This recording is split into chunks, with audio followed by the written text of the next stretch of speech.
Hello everyone, how are you doing? This is MD Tech here with another quick tutorial. In today's tutorial I'm going to show you guys how to mark all emails in your inbox as read on Gmail.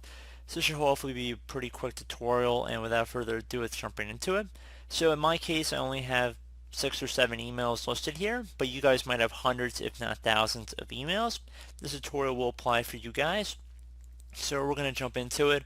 You're going to go up to this top box on your general inbox homepage here. You're going to left click inside this box up at the top next to the refresh button for your inbox. Left click on that, and then you want to left click on all. So you're going to select all of them here. Once you've done that, you want to go over and you want to select the more button. Once you've selected all of them, it should say select all. However many conversations are listed, there'll be a little button here. You want to select all of them.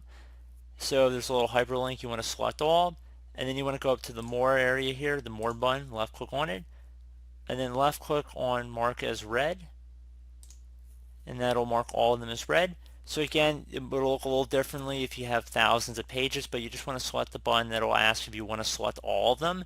So in between selecting them and going through more and left clicking on mark as read, you want to just make sure you select all of them. There'll be a hyperlink for that, just to select all. And that's pretty much it. So I do hope this brief tutorial was able to help you guys out. And as always, thank you for watching, and I do look forward to catching you all in the next tutorial. Goodbye.